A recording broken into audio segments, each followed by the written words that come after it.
Hello दोस्तों, मैं आशीष कुमार अपने YouTube channel Bihar GK tricks में आपका स्वागत करता हूं।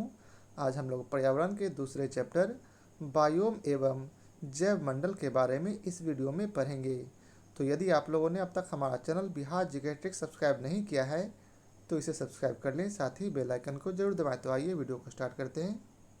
तो पहला प्रश्न है, पृथ्वी पर पेड़ पौधों तथा जीव जंतुओं सहित सभी प्रमुख पारिस्थितिक तंत्र क्या कहलाते हैं? तो इसका उत्तर है बायोम। पृथ्वी पर पेड़ पौधों तथा जीव जंतुओं सहित सभी प्रमुख पारिस्थितिक तंत्र क्या कहलाते हैं? तो इसका उत्तर है बायोम। अगला प्रश्न है, पृथ्वी पर सबसे बड़ा बायोम कौन सा है? तो इसका उत्तर है जलीय बायोम। पृथ्वी पर सबसे बड़ा बायोम कौन सा है? तो इसका उत्तर है जलीय बायोम। अगला प्रश्न है, सबसे कम जैव विविधता तथा जैव भार वाला बायोम कौन सा है? तो इसका उत्तर है टुंड्रा बायोम।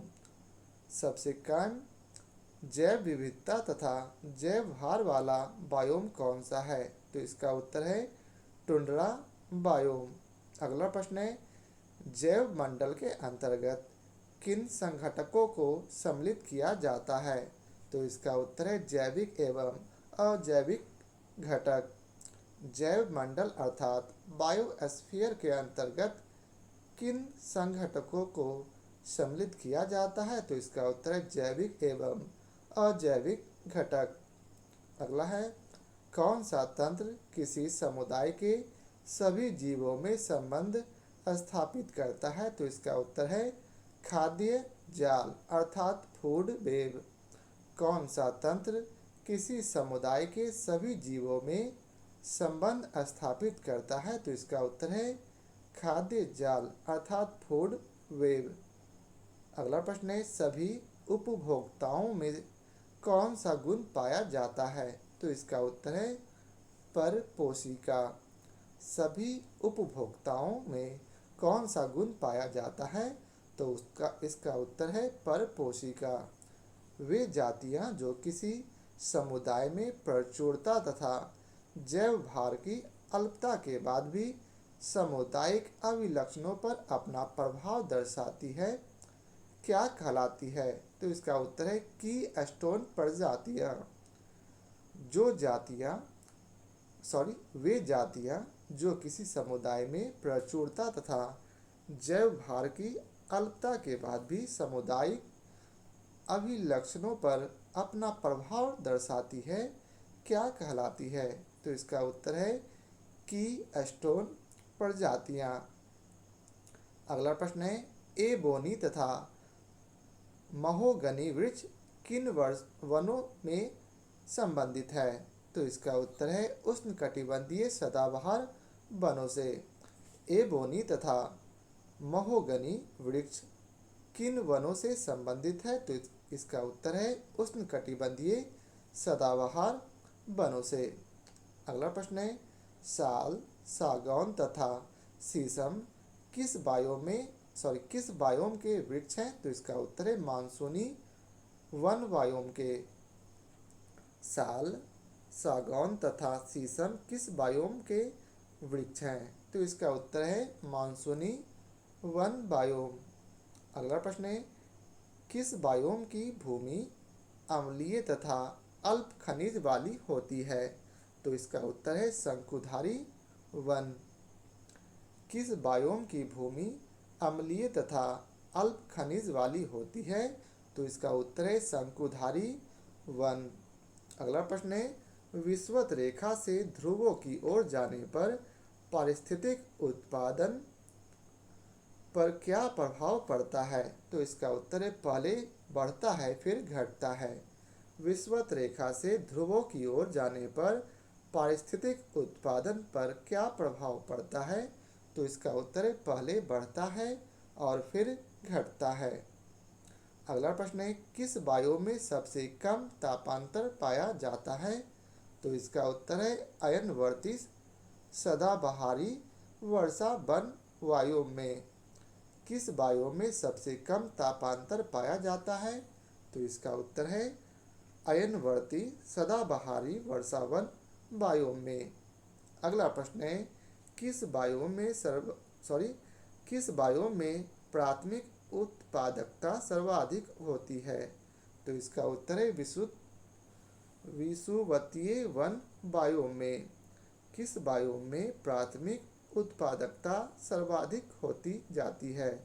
तो इसका उत्तर है विषुवतीय वन बायोम में। अगला प्रश्न है, विश्व का सर्वाधिक विक्षुब्ध पारिस्थितिक तंत्र को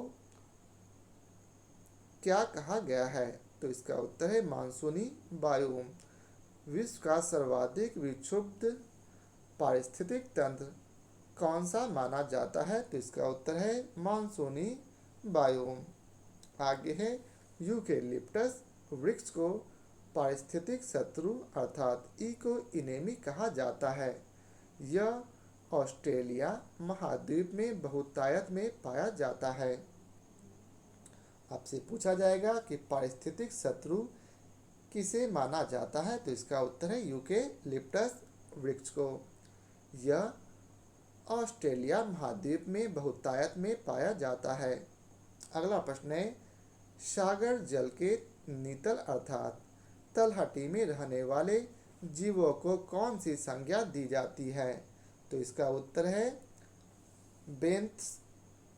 बेंथस में। सागर जल के नितल अर्थात तलहटी में रहने वाले जीवों को कौन सी संज्ञा दी जाती है? तो इसका उत्तर है बेंथस। आगे है, रेंडियर किस बायोम का जंतु है?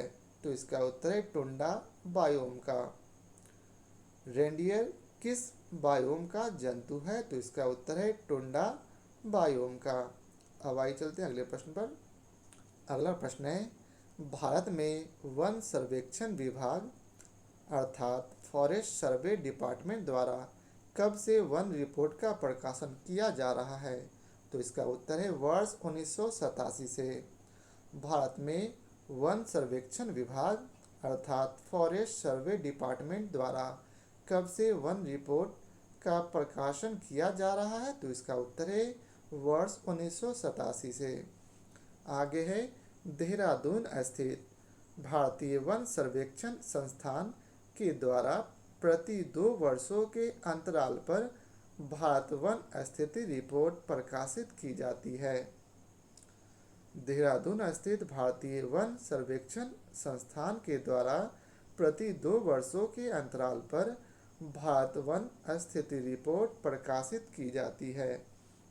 आगे है, लानोस तथा कैंपोस घास किस बायोम में पाई जाती है? तो इसका उत्तर है उष्णकटिबंधीय घास बायोम में। लानोस तथा कैंपोस घास किस बायोम में पाई जाती है? तो इसका उत्तर है उष्णकटिबंधीय घास बायोम में। अगला प्रश्न है, कौन सी प्रजाति एक बड़े निवास स्थान पर रहती है तथा सामान्यतः प्रवासी होती है? तो इसका उत्तर है अम्ब्रेला प्रजाति। कौन सी प्रजाति एक बड़े निवास स्थान पर रहती है तथा सामान्यतः प्रवासी होती है? तो इसका उत्तर है अम्ब्रेला प्रजाति। अगला प्रश्न है, प्राकृतिक वनस्पति का सर्वाधिक विकसित क्षेत्र कौन सा है? तो इसका उत्तर है पतझड़ वन। प्राकृतिक वनस्पति का सर्वाधिक विकसित क्षेत्र कौन सा है? तो इसका उत्तर है पतझड़ वन। अगला प्रश्न है, अनुकूलतम बायोम की दशाएं किस बायोम में पाई जाती है? तो इसका उत्तर है अयनवर्ती सदाबहारी वर्षा वन बायोम में। अनुकूलतम बायोम की दशाएं किस बायोम में पाई जाती है? तो इसका उत्तर है अयनवर्ती सदाबहारी वर्षा वन में। आगे है, हाथी घास किस बायोम की एक प्रमुख घास है? तो इसका उत्तर है सवाना बायोम की। हाथी घास किस बायोम की एक प्रमुख घास है?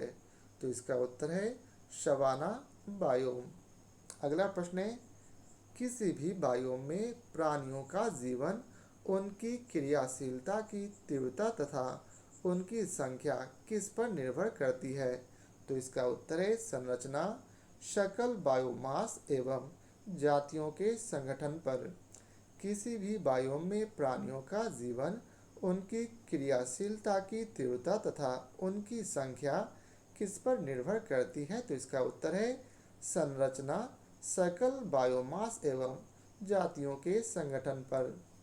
अगला प्रश्न है, विश्व के किस बायोम को प्रमुख अन्न भंडार तथा दुग्ध व्यवसाय का केंद्र कहा जाता है? तो इसका उत्तर है शीतोष्ण घास बायोम को। विश्व के किस बायोम को प्रमुख अन्न भंडार तथा दुग्ध व्यवसाय का केंद्र कहा जाता है? तो इसका उत्तर है शीतोष्ण घास बायोम को। आगे है कि स्टोन प्रजातियों का संरक्षण करना आवश्यक है, क्यों? तो इसका उत्तर है पारितंत्र की अन्य प्रजातियों की स्टोन प्रजातियों के प्रति अत्यंत संवेदनशील होती है कि स्टोन प्रजातियों के विलुप्त होने पर अनेक अन्य प्रजातियां भी विलुप्त हो जाती है। फिर से पढ़ते हैं कि स्टोन प्रजातियों का संरक्षण करना आवश्यक है, क्यों? तो इसका उत्तर है पारितंत्र की अन्य प्रजातियां की स्टोन प्रजातियों के प्रति अत्यंत संवेदनशील होती है कि स्टोन प्रजातियों के विलुप्त होने पर अनेक अन्य प्रजातियां भी विलुप्त हो जाती है। अगला प्रश्न है, पौधों की जाति, उनकी संरचना एवं वृद्धि किस पर निर्भर करती है?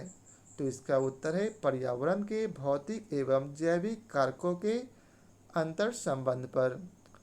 पौधे की जाति, उनकी संरचना एवं वृद्धि किस पर निर्भर करती है? तो इसका उत्तर है पर्यावरण के भौतिक एवं जैविक कारकों के अंतर संबंध पर। अगला प्रश्न है, पर्णपाती वन किस प्रकार के बायोम में पाए जाते हैं? तो इसका उत्तर है मानसून वन बायोम। पर्णपाती वन किस प्रकार के बायोम में पाए जाते हैं? तो इसका उत्तर है मानसून वन बायोम। अगला प्रश्न है, दो भिन्न पारिस्थितिक तंत्रों के मध्य स्थित संक्रमण मंडल क्या कहलाता है? तो इसका उत्तर है इकोक्लाइन। दो भिन्न पारिस्थितिक तंत्रों के मध्य स्थित संक्रमण मंडल क्या कहलाता है? तो इसका उत्तर है इकोक्लाइड। अगला प्रश्न है, सर्वप्रथम पारिस्थितिक स्तूप की परिकल्पना किसने प्रस्तुत की थी? तो इसका उत्तर है चार्ल्स एल्टन ने। सर्वप्रथम पारिस्थितिक स्तूप की परिकल्पना किसने प्रस्तुत की थी? तो इसका उत्तर है चार्ल्स एल्टन ने। आगे है, भारत में किस क्षेत्र को पारिस्थितिक उष्ण स्थल की संज्ञा दी जाती है? तो इसका उत्तर है पश्चिमी घाट को। भारत में किस क्षेत्र को पारिस्थितिक उष्ण स्थल की संज्ञा दी जाती है? तो इसका उत्तर है पश्चिमी घाट को। अब आइए सबसे आखिरी प्रश्न को देखते हैं। उष्णकटिबंधीय सदाबहार बायोम को पृथ्वी के फेफड़े के नाम से भी जाना जाता है।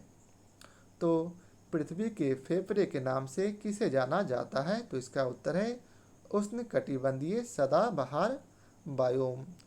तो आज के लिए बस इतना ही। आशा करता हूँ आप लोगों को हमारा यह वीडियो पसंद आया हो। यदि आप लोगों को हमारा यह वीडियो पसंद आया हो तो इसे लाइक और शेयर जरूर करें। फिर मिलते हैं नए चैप्टर के साथ। आज के लिए बहुत बहुत धन्यवाद।